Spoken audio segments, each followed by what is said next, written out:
Nobody was ready for this one, not even VH1.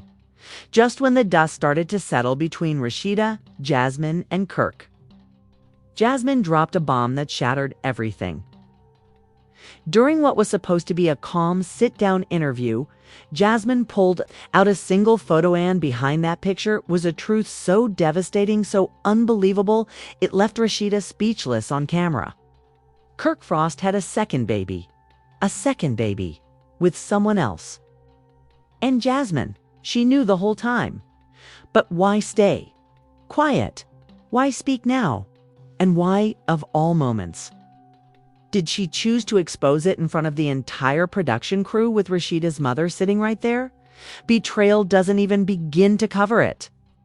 This was a public blindsiding that sent shockwaves through the entire cast. And once the secrets started spilling, there was no way to stop them. Buckle up. This isn't just drama, it's a full-blown implosion. The set was quiet. Too quiet. Rasheeda had just wrapped a confessional about rebuilding her brand when a producer slipped her a note. Jasmine wants to speak to you. Privately, says it's about Kirk. Rasheeda rolled her eyes.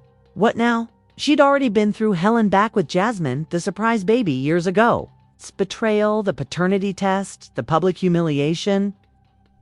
At this point, she was numb. But something about the energy felt different. When she walked into the room where Jasmine was seated, cameras were already rolling. A one-on-one interview setup. Just 2 chairs, 1 truth. Jasmine didn't even look up at first. She was fidgeting with her phone, her hands visibly shaking. Rasheeda sat down slowly, crossing her arms. You called me here? Let's go. Jasmine looked up, her eyes already teary. Before I say anything, just know I'm not doing this to hurt you. Rasheeda scoffed. You've been doing that since season 6? Jasmine took a breath. I kept something from you. And from Kirk, Rasheeda leaned in, her tone sharp. Girl, if this is about old texts or another recycled rumor, I got better things to do. Jasmine reached into her purse and pulled out a folded envelope. Inside, a printed photo. She handed it to Rasheeda. Rasheeda took it, glanced down, and froze. It was a toddler. Curly hair, deep brown eyes, and the exact same gap-toothed smile as Kirk Frost. Rasheeda blinked. What is this? Jasmine's voice cracked. That's Zayden. He's 2, and he's Kirk's second child. It's with another woman. The silence was louder than any slap could ever be. Rasheeda didn't speak. She didn't move. Her hands trembled as she stared at the photo. Then she whispered, You're lying. I'm not. Rasheeda's voice cracked. Why would you come to me with this? Why now? Jasmine wiped a tear. Because the mother just contacted me last week. She found me through Instagram. Said she saw our old drama and wanted to warn me. Said her child looks exactly like your son with Kirk. Rasheeda dropped the photo. Jasmine pulled out her phone and opened a voice memo. She hit play. Hi, Jasmine. I hope this isn't weird. But I've been trying to figure out how to say this for a while. My son's father is Kirk. I didn't know about you or Rasheeda until after. I think you deserve to know. He's denied it, but we did a private test. It came back positive. Rasheeda stood up. No, you are not about to drag me through this again. Jasmine also stood. I'm not trying to drag you, Rasheeda. I'm trying to show you the truth. This man's been lying to all of us. Cameras zoomed in on Rasheeda's face, every muscle tightening, her lip quivering. Her eyes full of disbelief and rage. Suddenly, the door burst open. Ms. Shirlene, Rasheeda's mom, and she'd heard everything. Oh, hell no, she yelled. Another baby. From another woman. And this fool didn't even tell my daughter. Rasheeda broke. Mama, I can't do this again. Jasmine tried to speak. Ms. Shirlene pointed her finger. You shut up right now. You should have told us when this first started. Now you want to play savior after all the mess you caused. Tears streamed down Rasheeda's face as she backed away. I knew he was still hiding something. I felt it. I just didn't want it to be true. Jasmine whispered, I swear, I thought it was a lie too, until I saw the boy. Ms. Shirlene turned to production. Y'all better cut these damn cameras right now. But it was too late because one of the producers, trying to be slick, leaked a still image from the footage to a blog that same night. And by midnight, the internet was on fire. Breaking blog headlines. Another one. Jasmine says, Kirk has second secret baby. Rasheeda's reaction shocks crew. Miss Shirlene goes OF after Jasmine drops new child bombshell. It got physical behind the scenes. Fans say Rasheeda deserves better. Kirk exposed again. Comments flooded Instagram. A second baby. Kirk gotta be stopped. Rasheeda is way too calm for this. I would have flipped that set. How, Jasmine? Gone act like she's doing this to help. Girl, bye. Ms. Shirlene needs her own show, period. Meanwhile, Kirk. He was missing in action. No posts, no responses.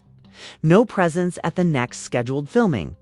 Producers couldn't find him. His phone went straight to voicemail.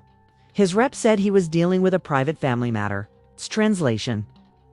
He was hiding. Because Jasmine didn't stop at the photo.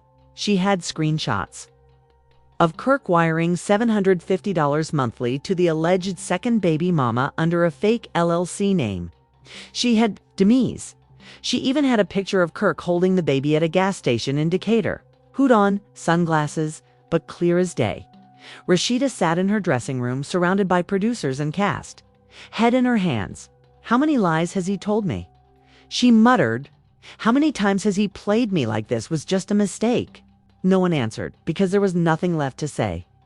2 days passed. The network was in full crisis mode. Rasheeda had stopped answering calls. Jasmine had gone silent. Kirk still nowhere to be found. Producers were panicking. This was supposed to be the post-reunion cool-down period, not a full-blown baby scandal. Then, without warning, it happened on Instagram Live. Notification popped up at 6:02 p.m. at Maya the Muse _ is now live with @Jasmine Watkins. Thousands jumped on instantly because Maya was the alleged mother of Kirk Frost's second baby, the woman behind the voice memo. The one Jasmine said reached out in private now. She was going public. I didn't ask for this, Maya began, seated in what looked like her living room. Her son's toys scattered in the background. I never wanted to be part of the drama. I was just trying to raise my son in peace. Jasmine nodded silently in the split screen. Maya continued. But when I saw Kirk all over TV with Rasheeda, pretending like he's this changed man, while ignoring my son, I snapped. Enough is enough. Then she dropped the first bomb. We did a private paternity test. It came back 99.9% positive. Kirk is the father. Jasmine covered her mouth. The comment section exploded. New way? We need to see the paperwork, sis. Kirk out here planting babies like it's gardening season, not to secret kids. But Maya wasn't done. She pulled out a folder on camera and showed the actual paternity results, signed, stamped. Confirmed. Jasmine stared at the screen in shock. Why didn't you tell me sooner? Maya replied, I tried. I messaged Rasheeda months ago too. She never responded. I figured she was just protecting herself. Then came the clip that shook fans to their core. Maya played a voice memo of Kirk allegedly speaking to her. Look, you know how this goes. Can't let Rasheeda find out. I'll take care of the boy. Just keep it low. The voice. Clearly, Kirk off the tone. Guilty, familiar, tired of hiding. Meanwhile, Rasheeda was watching from her phone. In her bedroom, alone. When that voice note played, she dropped the phone onto her lap. Her heart sank. This wasn't a rumor anymore. This was proof, and the worst part, she knew that tone, she knew that plea.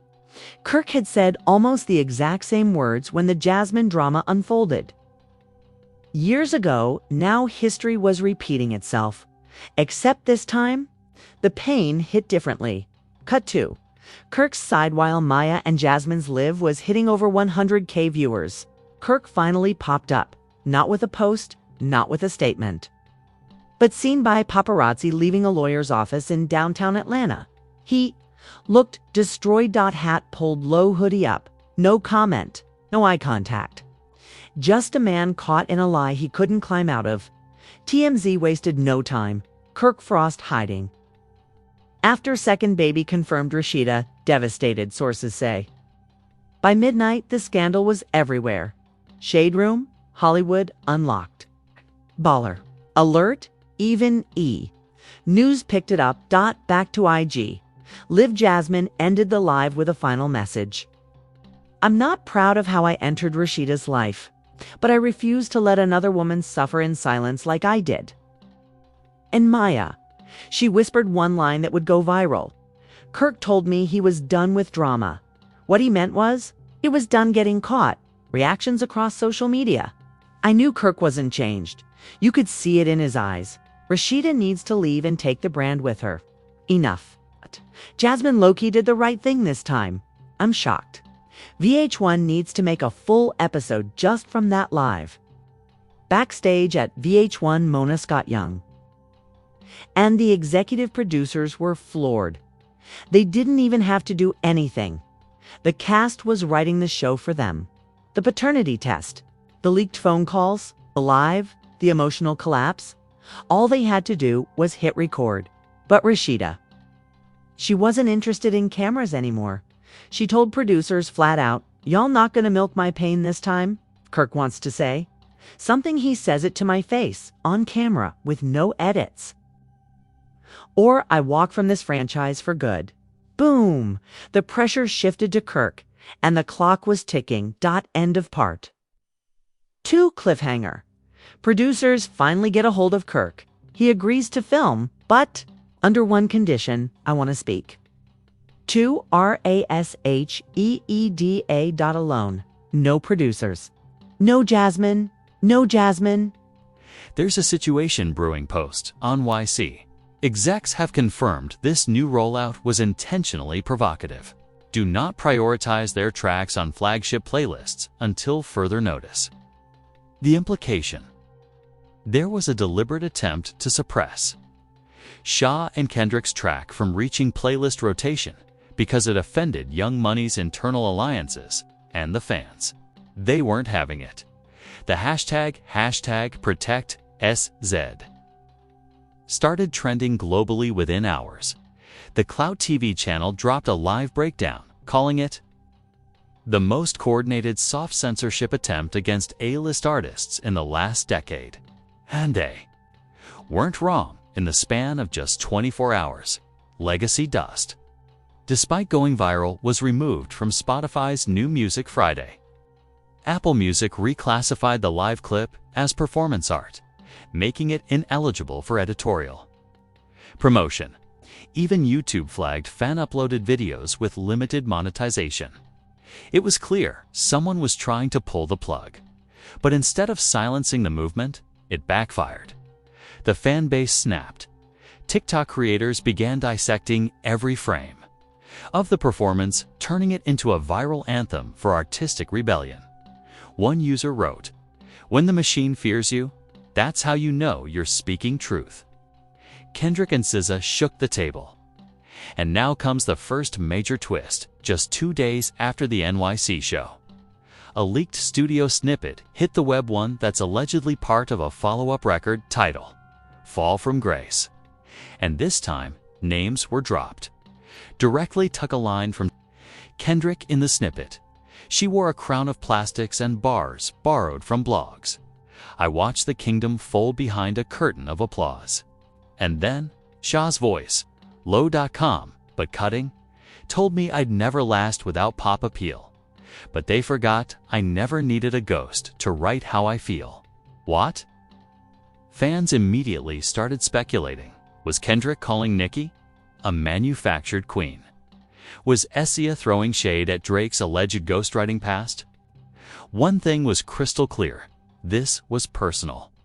Meanwhile, Nicki Minaj posted a tweet that many believe was a sub.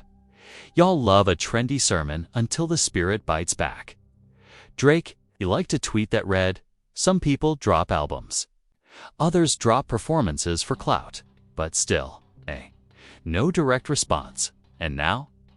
That silence is looking less like strategy and more like shock. Because here's the thing. Kendrick and SZA didn't just target their peers. They targeted a system. The live show, the lyrics, the leaks, the suppression. The rebellion, all of it felt coordinated, strategic, inevitable. And the fans, they're locked in. Reddit threads, with thousands of upvotes, are now calling this the official collapse of Young Money's stronghold. TikTok trends like #YMCOver and #SZAXKDOT takeover are racking up millions of views. Podcasts and YouTube channels are dropping breakdowns daily, comparing Kendrick and Shaw to hip-hop's new spiritual revolutionaries. Because this wasn't just a moment. This was a pivot in power. A passing of the torch not quietly, but with flames licking the throne. And yet, just when we thought it couldn't get any more intense, a new anonymous post appeared on an insider account with over 400K followers. A certain queen is preparing her return, but this time she's not coming to play nice. Be ready for a broadcast that'll make the VMAs look like a TED Talk. Could this be Nicki's response? Is Drake working on a counter project? Or is this the beginning of a full-blown legacy war?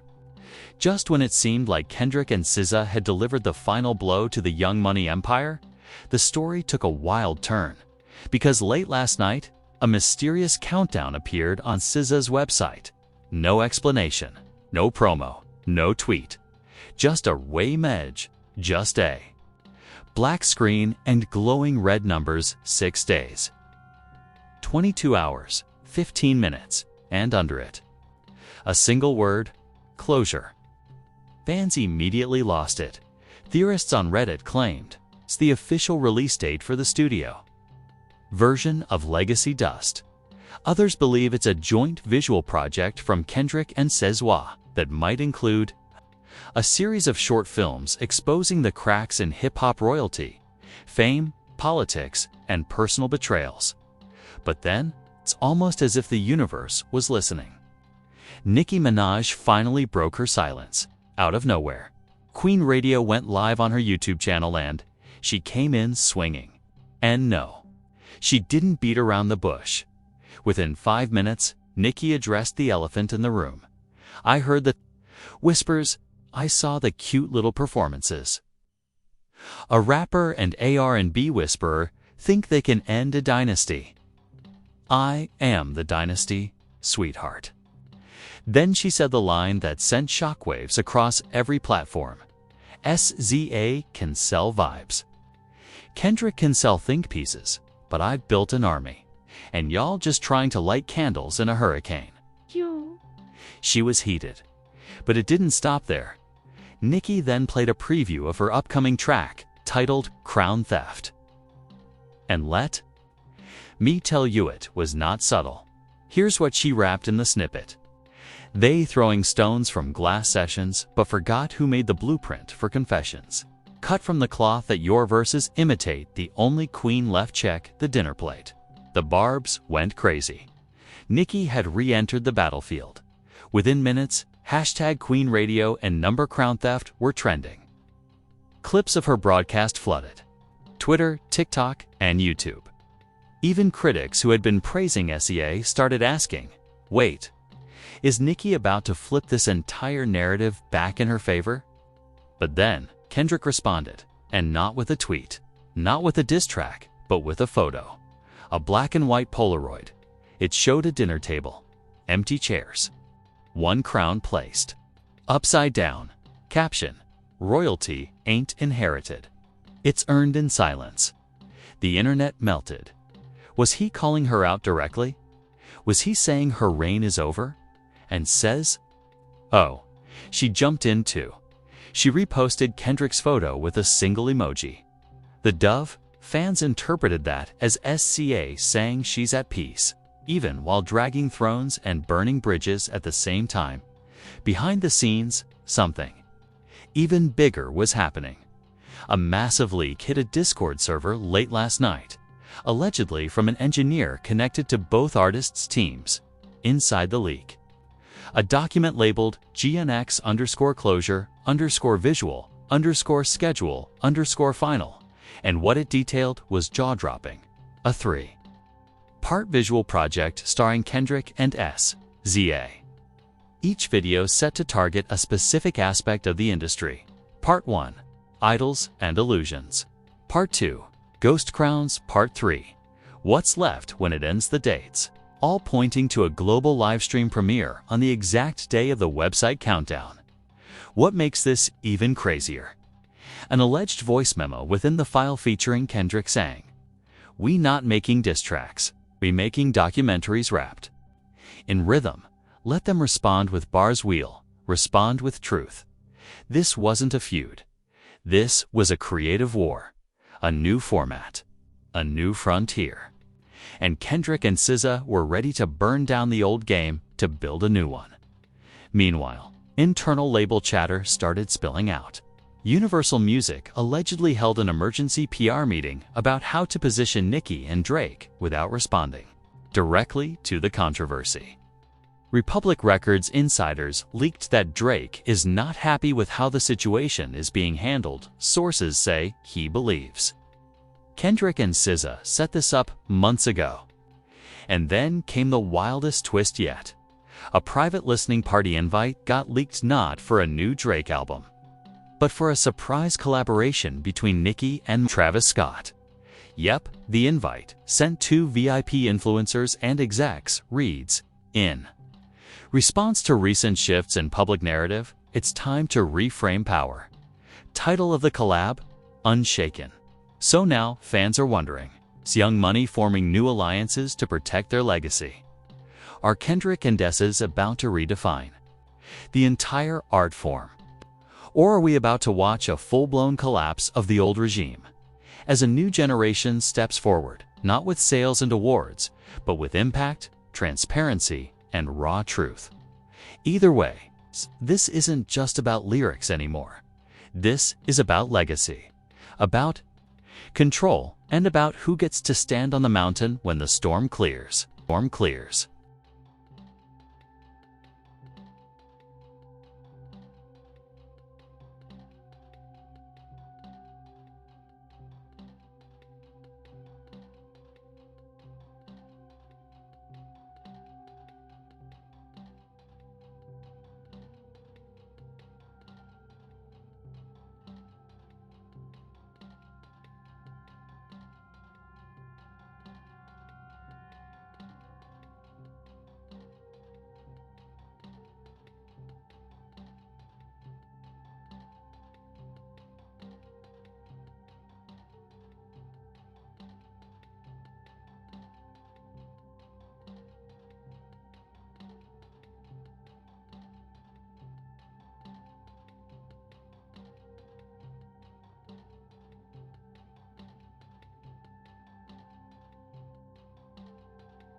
Because after years of ruling the charts, dominating headlines, and being worshipped as the blueprint, Drake and Nicki are finally facing something they've never faced before: an uprising that's not chasing their throne, but rewriting what the throne even means. And the craziest part, the war ain't over.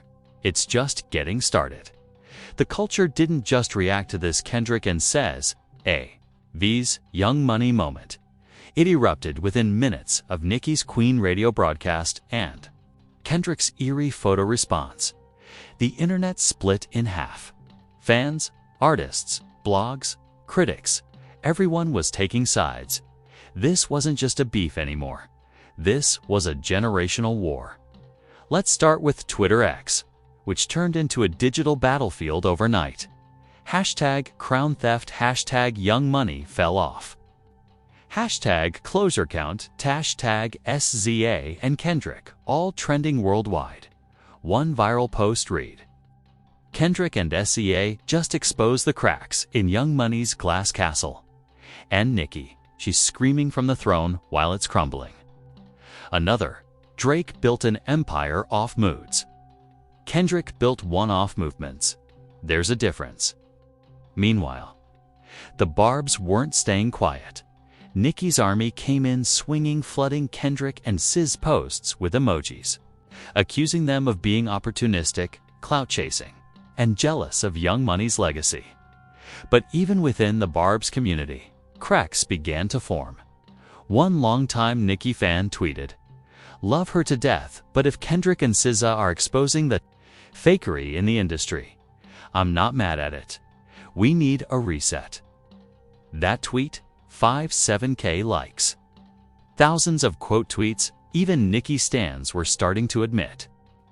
Maybe the era really is shifting. Over on Reddit, deep dive threads broke down the timeline. Kendrick warned us in the heart, part 5. SZA's Grammy speech was the first shot. Drake fell off when he stopped being hungry.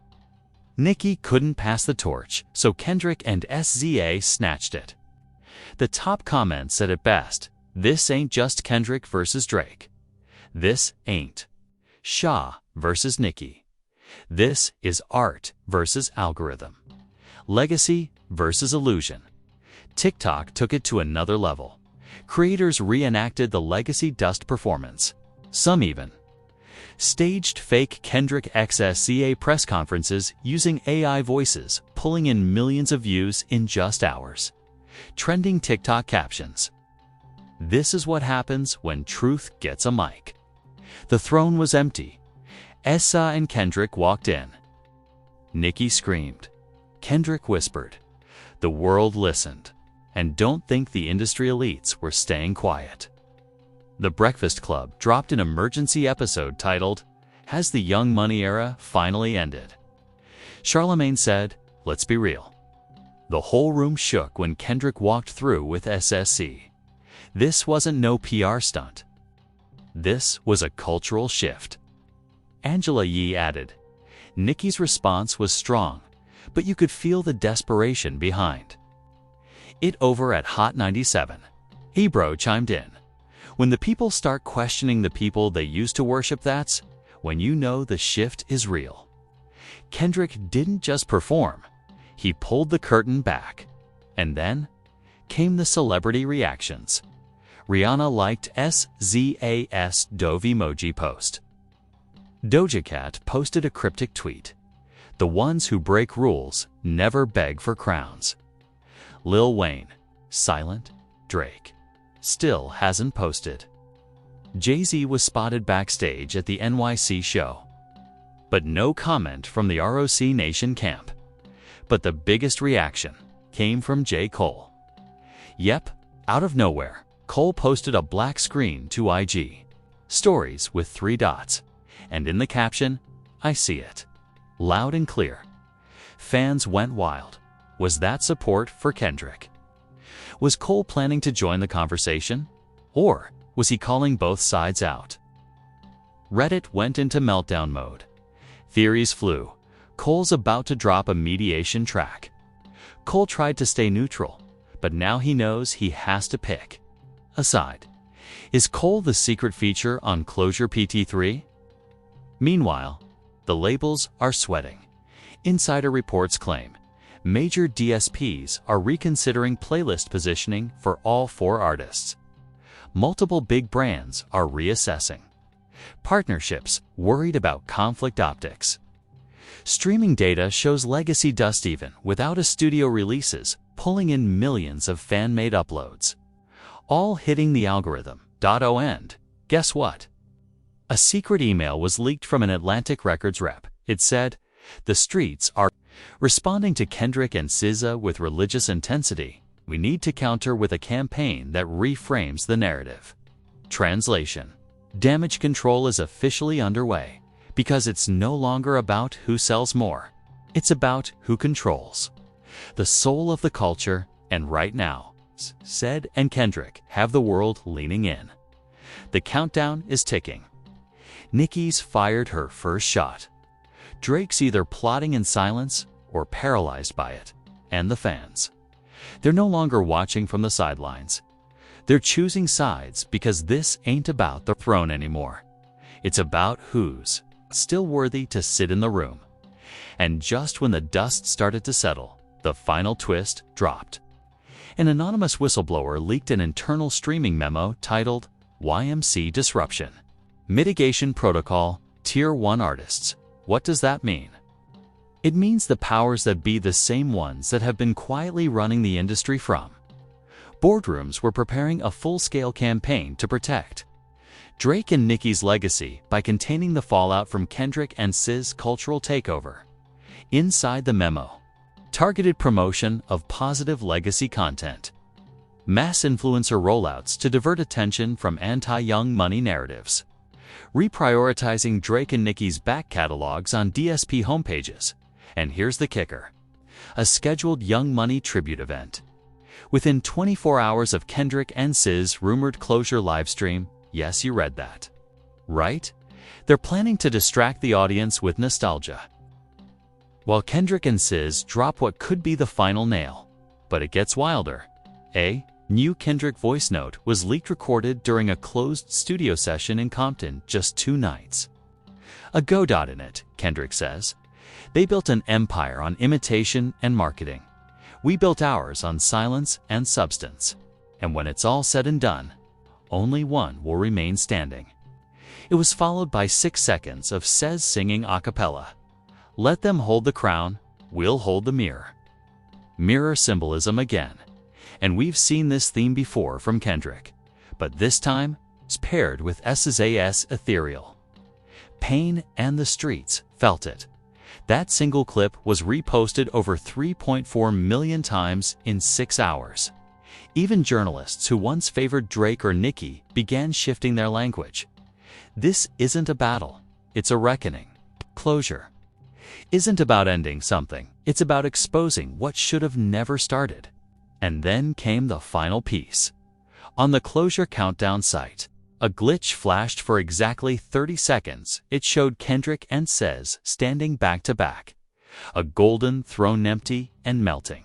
Text: no kings, no queens, just truth.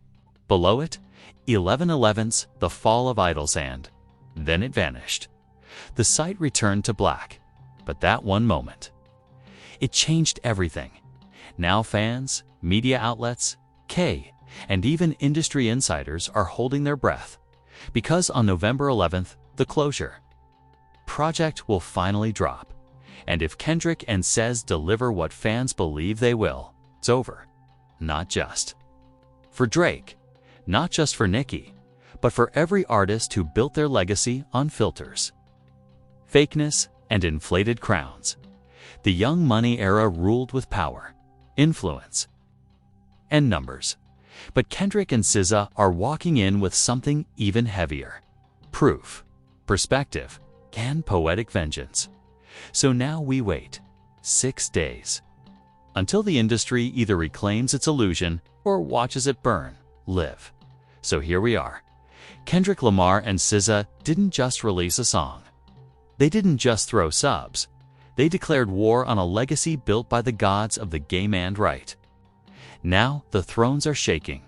Drake and Nicki have ruled for over a decade. They changed music, broke records, and built empires.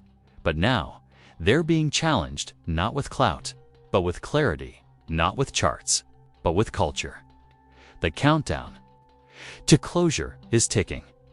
And when 11/11 hits, we're either going to witness a revolution or a desperate fight to keep the illusion alive. So we gotta ask you, what side are you on? Is Kendrick right? Has Young Money's time passed? Is SCA the new queen the game tried to silence? Or do Drake and Nicki still have one final play? Drop your thoughts in the comments. We want to hear it all.